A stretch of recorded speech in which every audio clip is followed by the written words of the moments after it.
दीदी ओ दीदी कहकर ममता बनर्जी को छेड़ने चिढ़ाने वाले, लड़की अचार बेचे तो ज्यादा बिकेगा जैसा सेक्सिस्ट टपोरी बयान देने वाले, गुजरात में एक लड़की की जासूसी के आरोपी रहने वाले, शशि थरूर की पत्नी को 50 करोड़ की गर्लफ्रेंड बताने वाले, राहुल गांधी के पिता और दादा के गांधी सरनेम पर सवाल उठाने वाले, परनाना के सरनेम नेहरू का मजाक उड़ाने वाले, नरेंद्र मोदी के पिता का गलत नाम ले लिया तो कांग्रेस प्रवक्ता को असम पुलिस ने गिरफ्तार कर लिया। प्रधानमंत्री नरेंद्र मोदी का नाम गलती से या जानबूझकर पवन खेड़ा ने नरेंद्र गौतम दास मोदी कह दिया तो पूरे देश में बवाल मच गया।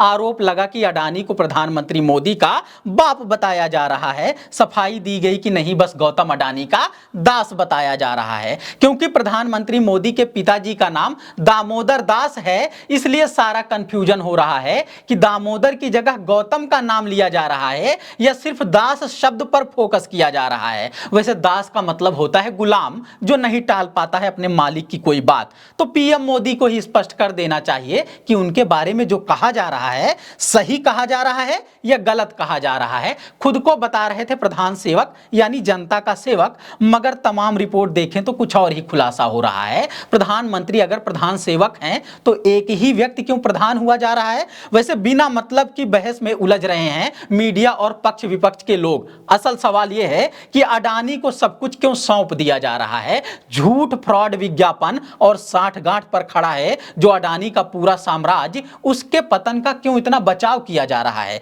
देश की दुर्गति के वक्त जिसने साधे हैं सबसे ज्यादा स्वार्थ, उस पर खुलासे को क्यों देश पर हमला कहा जा रहा है?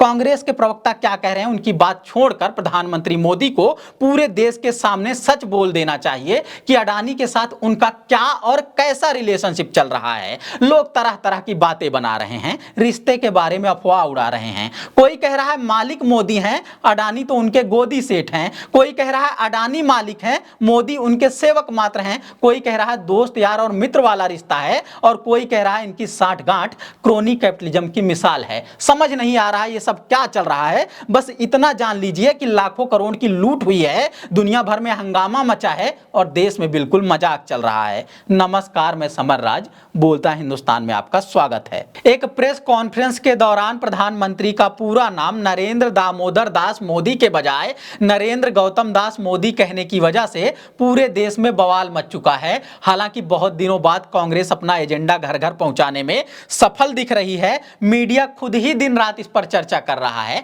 अधिकतर बहस तो हो रही है गलत नाम लिए जाने पर, मगर इसी बहाने लोगों को पता चल रहा है कि अडानी समूह पर सवाल करते हुए कोई रिपोर्ट आई है जिससे उन्हें लाखों करोड़ का नुकसान हो चुका है। साथ ही इस बात पर भी चर्चा हो रही है कि सारी सफलता के पीछे मोदी अडानी के साठगांठ का रिश्ता है। हाँ, इस रिश्ते को क्या नाम दिया जाए, बस इसी बात पर विवाद चल रहा है। मीडिया वालों के तो खुद ही मालिक माई बाप हैं गौतम अडानी, तो वो चाहते हैं कि उनकी तरफ से सम्मानजनक रिश्ता कहा जाए। भाजपा नेता प्रवक्ता तो मानते और कहते रहते हैं कि देश के बाप हैं नरेंद्र मोदी, इसलिए वो चाहते हैं कि उनकी तरफ से सम्मानजनक रिश्ता कहा जाए। विपक्षी नेताओं और प्रवक्ताओं को पता है कि 1 और 1 11 बन जाते हैं मोदी और अडानी, इसलिए चाहते हैं कि दोनों के इस रिश्ते की पोल खुल जाए। बस इतनी सरल कहानी है और इसी के इर्द गिर्द सारा विवाद चल रहा है। क्या अडानी समूह की 7 कंपनियां ऐसी हैं जिनका वैल्यूएशन 85% तक बढ़ाकर दिखाया गया? इसका जवाब नहीं दिया जा रहा है। गौतम अडानी के बड़े भाई विनोद अडानी ऑफशोर कंपनियों और लॉबी का इस्तेमाल करके क्या बाहर से पूरा बिजनेस चला रहे हैं? इसका जवाब नहीं दिया जा रहा है। निवेशकों समेत अडानी समूह से जुड़े हजारों लोगों को झूठ और भ्रम में क्यों रखा गया, इसका जवाब नहीं दे रहे हैं। बस बात बात पर हंगामा कर रहे हैं, बिना मतलब की बात पर बहस कर रहे हैं। देश को क्यों लूट और बर्बाद कर रहे हो, ऐसा सवाल किया जाए तो उसे ही देश पर हमला बता रहे हैं। मोदी के साथ रिश्ते को अडानी कोई नाम दें या ना दें, मगर विक्टिम कार्ड खेलने या कहें पीड़ित बन जाने की ट्रेनिंग वहीं से पा रहे हैं। किसके कितने करीबी हैं गौतम अडानी, मानो खुलेआम ऐलान कर दे रहे हैं।